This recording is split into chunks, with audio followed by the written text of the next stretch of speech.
sejak kebangkitannya, ulama bersama pengikut-pengikutnya istiqomah dan setia jaga akidah dan sunnah Rasulnya. Alhamdulillah segala puji baginya, ulama bersama pengikut-pengikutnya istiqomah dan setia menjaga agama manusia dan bangsa.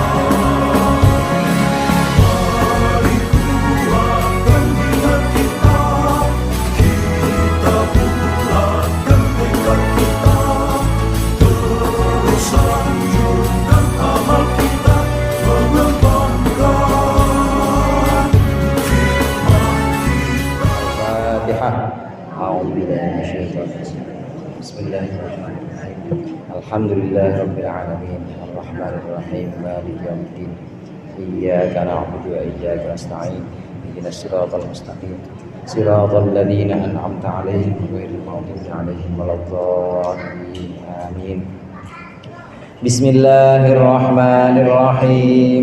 Alhamdulillahil mu'allimit tullabi wa musahhilil khairi liman yata'allamu. Thumma as-salatu was-salamu 'alan nabi wa alihi wa sahbihi jayu'dhamu. Ya Rabbana kaffir 'anna dhunubana wa walidina wa liman huwa muslimu. Nad'uka Allahumma ilman nafi'an min yawmina ilal hisabi yaqumu. Amin amin amin wa ya fattahu. Amin amin amin wa ya alimu. Alhamdulillahilladzi ahya bi dzikrihi quluba ibadihil arifin wa amata an bawatinihim hujbal khafa'i faqamu li irsyadil ibadi ila ulumiddin. Allahumma salli wa sallim ala sayyidina Muhammadin wa ala alihi wa ashabihi sadatil akramin. Amma ba'd, fa inna ahsanal hadithi kitabullah wa khairul hadi hadi Muhammadin sallallahu alaihi wasallam wa syarrul umuri muhdatsatuha wa kullu muhdatsatin bid'ah wa kullu bid'atin dhalalah.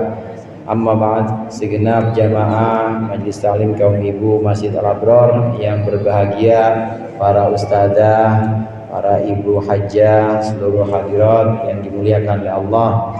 Alhamdulillah pada sore hari ini kita kumpul kembali, bertemu bermuajahah untuk melaksanakan pengajian rutin kita. Mudah-mudahan apa yang sudah dibaca tadi dan apa yang akan kita baca menjadi sesuatu yang bermanfaat di dini wa dunya wal akhirah. Amin ya rabbal alamin. Salat dalam keadaan khusyuk itulah yang disebut dengan muqimus shalah. Muqimus shalah artinya mendirikan salat, bukan hanya sekedar musallin, bukan hanya sekedar orang yang sholat, tapi muqimus sholah, yaitu orang yang mendirikan sholat. Kalau hanya sekedar musallin, ini biasanya ada ancaman dari Allah, fawailul lil musallin, celakalah untuk orang-orang yang sholat, alladzina hum an sholatihim sahun, yaitu orang-orang yang sholatnya kadang sholat kadang enggak, yang kadang-kadang sholatnya subuh sholat, zuhur enggak, asar sholat, maghrib enggak, bolong-bolong, atau Senin sholat, Selasa enggak, Rabu sholat, Kamis enggak, namanya an sholatihim sahun. Ini musallin. Tapi kalau muqimus sholah, orang yang mendirikan sholat, ini benar-benar dia melaksanakan rukun-rukunnya sholat, syarat-syaratnya sholat dia laksanakan semua, rukuknya, sujudnya dijaga, tumakninahnya, hatinya juga dijaga dengan kekhusyuan. Ada dua hal di sini Bu, ada yang namanya khudu'ul jawarih, ada yang namanya khudu'ul jawarih atau antengnya, tenangnya anggota badan kita. Satu lagi ada khusyu'ul qalb, khusyuknya hati. Dua-duanya harus jalan seiring. Badan kita, anggota badan kita, tangan, kepala, tunduk ke tempat sujud, tangannya juga nggak gerak-gerak, nggak garuk-garuk, kakinya juga seolah-olah kita sedang berdiri di hadapan Maharaja yang merajai semuanya dunia akhirat. Benar-benar kita takut. Begitu juga saat kita sujud, saat kita ruku, ini kita merasakan bahwa kita hadir, bahwa kita ini ada di hadapan Sang Pencipta. Ini anggota badan kita pasti nggak akan goyang-goyang. Takut. Kenapa? Karena ada di hadapan Allah. Anggota badannya anteng.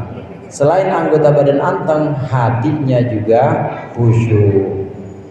Antara lain cara mendatangkan kekhusyuan dalam hati itu dengan mengangan-angan atau dengan merenungkan makna bacaan-bacaan dalam sholat kita. Waktu kita membaca a'udzubillahi minasyaitonirrajim, kita angan-angan maknanya, kita renungkan, aku berlindung kepada Allah dari godaan setan yang terkutuk. Maksudnya aku nggak bisa apa-apa ya Allah, aku hanya berlindung kepadamu, bahkan aku nggak bisa jaga diriku sendiri, Engkau yang bisa menjagaku ya Allah. Bismillahirrahmanirrahim, dengan nama Allah yang Maha Pengasih lagi Maha Penyayang. Engkau ya Allah yang menyayangi aku, yang mengasihi aku sejak aku dalam kandungan ibuku, Engkau yang ngurusin. Terus direnungkan maknanya. Dengan merenungkan makna bacaan, datang kekhusyuan dalam hati kita. Hatinya khusyuk, badannya anteng. Apa Bu? Hatinya khusyuk, badannya anteng, nggak gerak-gerak, nggak garuk-garuk, nggak tengok-tengok kanan kiri. Ini dua-duanya harus dijaga. Ada beberapa kisah di sini yang disampaikan oleh muallif. Di antaranya kisah yang akan kita baca, yaitu kisah dari Amirul Mukminin Sayyidina Ali bin Abi Thalib. Sayyidina Ali bin Abi Thalib sebagaimana yang akan kita baca di halaman 166. Betul Bu? 165. Sama-sama kita baca. Bismillahirrahmanirrahim. Wa ruwiya an Ali bin Abi Thalib radhiyallahu an annahu fi ba'dil hurubi al-jihadiyyati usiba bisahmin thumma jadaba as-sahma min udwihi syarif wa baqiya an-naslu fihi ila akhir riwayat, sampai akhir riwayat yang nanti akan kita terjemahkan. Diriwayatkan dari Amirul Mukminin Sayyidina Ali bin Abi Thalib bahwasannya dalam sebagian peperangan melawan orang-orang kafir, usiba bisahmin, Sayyidina Ali terkena tusukan panah. Summa jadaba sahma min udwihi syarif, kemudian panah itu dicabut dari anggota badan beliau yang mulia. Tapi wa baqiyan naslu fihi, tetapi masih tersisa mata anak panah dalam badan Sayyidina Ali. Faqalu, maka orang-orang Islam yaitu pengikutnya Sayyidina Ali berkata kepada Sayyidina Ali, idza lam yujrah al-udhu lam yumkin istikhrajun nasli minhu. Kalau anggota badannya enggak dirobek, kalau anggota badannya enggak dibedah, enggak didedel, maka tidak akan mungkin mengeluarkan mata panah dari badan. Wa nakhafu min idai Amirul Mukminin, namun kami takut menyakiti Amirul Mukminin, kami takut menyakiti Sayyidina Ali wa qat'i udwihi, dan kami takut memotong anggota badan yang mulia Sayyidina Ali. Faqala, maka berkata Sayyidina Ali radhiyallahu taala anhu, idza ishtaghaltu bis sholati fastakhrijuhu, ketika aku salat fastakhrijuhu, maka keluarkanlah oleh kalian mata anak panah. Satu riwayat yang belum selesai, nanti kita sambung bacaannya. Satu riwayat, Sayyidina Ali ini pernah dalam sebuah peperangan terkena panah. Panah itu dari kayu. Dari apa Bu? Dari kayu. Cuma ujungnya panah itu besi pasti. Kalau ujungnya panah terbuat dari terigu, kagak bakal bisa mati orang. Ini dari besi. Walaupun panahnya itu anak panahnya itu dari kayu, tapi ujungnya ini pasti dari besi, namanya mata panahnya. Sayyidina Ali kena tancap panah, nah kemudian ditarik oleh beliau, tarik berhasil, udah ketarik kayunya, anak panahnya ketarik, cuma mata panahnya yang besi. Biasanya bentuknya begini Bu, jadi kalau udah masuk susah keluarnya, masuknya susah, masuknya gampang, keluarnya susah. Soalnya bentuknya begini, kalau udah masuk ke betis misalnya, itu pasti mobil. Kalau udah masuk ke betis, itu pasti nyangkut, nggak bisa sekedar dikeluarkan. Makin dikeluarkan ya makin sakit. Kata orang-orang yang saat itu melihat, wahai Amirul Mukminin, ini nggak bisa ini. Kita harus bedah, kita harus dedel dagingnya, kita harus sobek ini kayaknya dagingnya. Nggak bisa, kalau nggak begitu nggak bakal bisa keluar nih mata anak panah ini. Pasti akan menyisakan luka, dan justru akan, kalau ke dalam itu justru akan menjadi busuk. Ini harus kita keluarkan. Dan caranya mengeluarkan ini harus kita sobek, ini harus kita bedah katanya. Cuma kami nggak berani wahai Amirul Mukminin. Loh, kenapa nggak berani? Takut engkau sakit, engkau merasakan betapa sakitnya ini. Kami nggak mau engkau kesakitan. Kemudian jawab Sayyidina Ali, nanti kalau saya sholat cabut, kata beliau. Kalau saya sholat cabut, itu mata panah yang terbuat dari besi udah nyangkut. Ada yang mengatakan di betisnya Sayyidina Ali udah nyangkut, dan kalau dikeluarkan susah sekali kecuali dengan merobek bagian-bagian sekitarnya, harus dirobek. Ibu bisa bayangin itu mudah masuknya dalam besi, kemudian harus dirobek bagian-bagian sebelahnya, dirobek ya pasti yang namanya dirobek itu dengan pisau, sakitnya minta ampun itu. Orang-orang nggak mau melakukan ini karena takut, khawatir Amirul Mukminin, khawatir Sayyidina Ali merasa kesakitan. Namun Sayyidina Ali sholatnya adalah sholat orang-orang yang khusyuk. Kisah ini ingin menyampaikan kepada kita bahwa khusyuknya sholat ini akan membawa seseorang tidak merasakan apa-apa meskipun merasa sakit, nggak akan merasakan sakit apa-apa. Kalau kita lagi puyeng-puyeng atau kalau kita lagi sakit, begitu masuk sholat itu puyeng kita hilang. Ibu begitu kan gitu? Apa makin puyeng? Begitu masuk waktu sholat itu udah hilang rasa sakit semuanya. Kenapa? Karena sedang menghadap Allah Jalla Jalaluhu, menghadap Allah Subhanahu wa Ta'ala. Saking khusyuknya, saking hatinya dipenuhi dengan cinta kepada Allah, udah nggak berasa lagi. Contoh paling gampang memang dialihkan. Kalau kita perhatian kita fokus kepada sesuatu, fokus pada satu perkara, itu pasti yang lain bisa diabaikan. Ibu lagi asik nih Bu, lagi asik baca WA atau lagi asik nonton YouTube di HP. Ada nyamuk gigit ibu 7, berasa nggak? Bu, berasa nggak? Nggak berasa. Nanti kalau makin khusyuk lagi, jangankan nyamuk, ibu kesundut puntung rokok suami ibu kagak berasa. Saking apanya tuh? Saking khusyuknya, tahu-tahu melepuh aja. Saking khusyuknya. Ini membuktikan bahwa kita, hati dan pikiran kita, kalau memang sedang fokus kepada satu perkara, ini pasti bisa mengabaikan yang lainnya. Demikian juga Sayyidina Ali, demikian juga orang-orang soleh, karena demikian khusyuk sedang menghadap kepada Allah, sakitnya hilang. Kata Sayyidina Ali, ntar kalau saya sholat cabut, jangan nggak dicabut ya. Terus bagaimana kelanjutan kisah ini? Faftatahas sholata wahum qata'u au jarahul qutwa. Maka Sayyidina Ali mulailah sholat, dan mereka orang-orang muslim mulai memotong atau mulai membedah anggota badan Sayyidina Ali. Wastakhrajun nasla, mereka mulai mengeluarkan mata panahnya.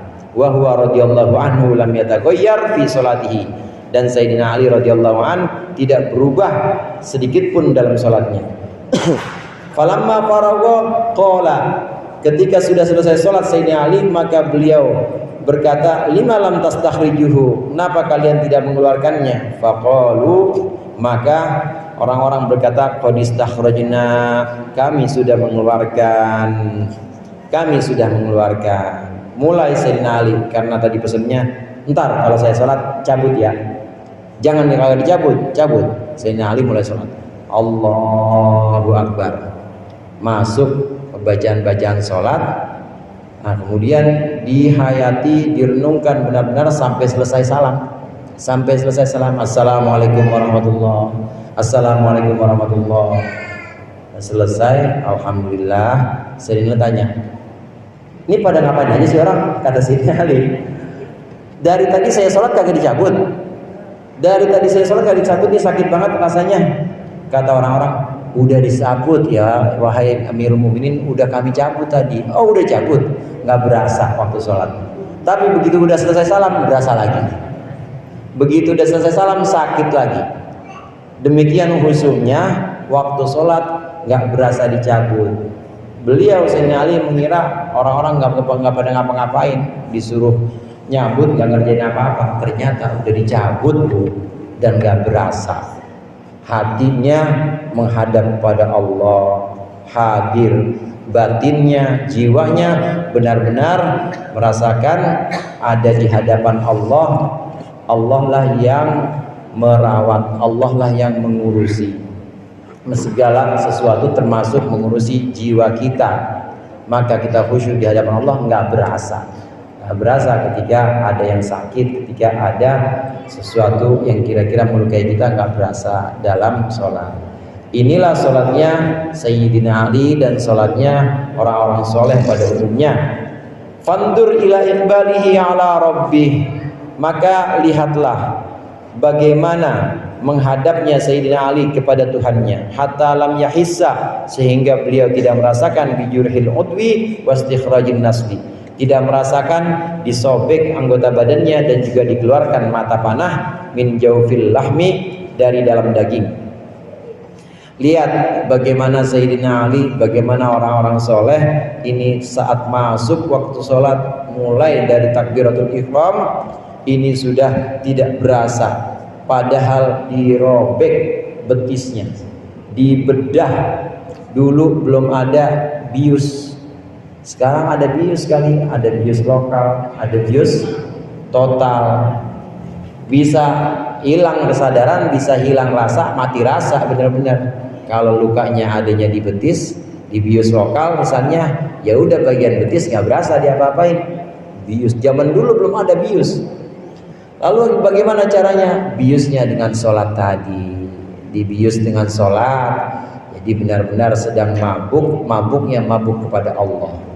Benar-benar sedang merasakan sesuatu di luar dunia ini, sesuatu yang jauh di antara manusia ini, tapi sedang berduaan dengan Allah, terbius kemesraan dengan Allah, maka nggak berasa luka-luka, dicabut dari anggota badannya. Orang-orang soleh, Sayyidina Ali contohnya, ini demikian khusyuknya sampai nggak berasa kalau lagi sholat. Lah kita gimana? Bu, ada semut rang-rang masuk dalam mukena, gimana itu? Digigit, berasa nggak kira-kira? Ada kutu, ada kutu di rambut, garuk lagi, tetap berasa. Orang-orang soleh demikian menghadap, demikian hadir saat sholatnya, maka tidak merasakan apa-apa saking khusyuknya. Fanahnu idza adna qumlatun aw burghutun bal idza waqa'a alaina dubabun, sedangkan kita ketika seekor kutu menggigit kita, atau seekor nyamuk ini menggigit kita, atau hanya sekedar waqa'a alaina dubabun, lalat ini hinggap dalam badan kita, pada badan kita natashawwashu wala yabqa lana hudurun, kita merasa terganggu, hilang khusyuknya, wala yabqa lana hudurun, dan juga hilanglah, tidak tersisa lagi kekhusyuan kita. fa aina nahnu min tilkal halati wal maqamati. Bagaimana ini urusannya kita kalau dibandingkan dengan makom atau dibandingkan dengan derajat sholat orang-orang seperti Sayyidina Ali. Kita belum apa-apanya sholatnya, belum apa-apanya, masih kadang-kadang berasa kalau ada nyamuk gigit, sibuk aja ngurusin nyamuk, weng bunyi. Kadang-kadang suka ada lalat misalnya hinggap atau lalat bolak-balik aja di muka kita masih terganggu, hadirnya hati kita terganggu, khusyuknya hati kita terganggu, sangat jauh dibandingkan dengan makom atau derajat sholatnya orang-orang soleh sebelum kita. Kalau kita mau melatih, kemarin tipsnya itu mulai dari antengnya anggota badan kita. Anggota badan kita itu anteng, terutama pandangan mata ke tempat sujud. Tempat sujud itu sejadah, tempat di mana ibu sujud, letakkan jidat dan hidung, itu tempat sujud namanya, lihat ke situ. Sejadahnya, makanya sejadah yang biasa-biasa aja. Saya sempat sampaikan, jangan sejadah yang bagus-bagus, apalagi yang ada gambarnya. Gambar caleg. Ada sejadah gambarnya caleg? Nggak ada ya, kali aja ada gitu. Jangan ada gambar Kubah, ada gambar Ka'bah, ada gambar Masjidil Haram. Jangan. Cari yang polos yang bagus. Batik gimana Ustaz? Batik panjang lagi urusannya. yang ada gambar-gambarnya pokoknya jangan kalau bisa. Kenapa? Karena nanti apalagi masih baru, itu pikirannya bisa kemana-mana. Ini cakep banget ya, ini kayaknya trasmi, batik trasmi ya. Ini modelnya model begini. Kalau perlu ibu sholat, jangan pakai alas apa, tapi bersih, bidnya suci. Atau kalau mau pakai alas, ibu kasih alasnya kain mori. Tahu kain mori? Kain mori tahu? Kain kafan. Mori itu kain kafan. Itu buat ngingetin begitu sujud kita cium itu kain kafan, ya Allah, ntar nggak ada yang nemenin, saya dibungkus pakai kain ini. Ya Allah, suami saya yang katanya sehidup semati, tapi ternyata nangisnya bohongan. Begitu saya mati ya ditinggal, nggak mau nemenin ke kuburan. Lihat lepas sujud pakai sejadah jangan yang model-model. Itu tips pertama untuk mendatangkan khusyukan. Jangan dengak pandangan matanya.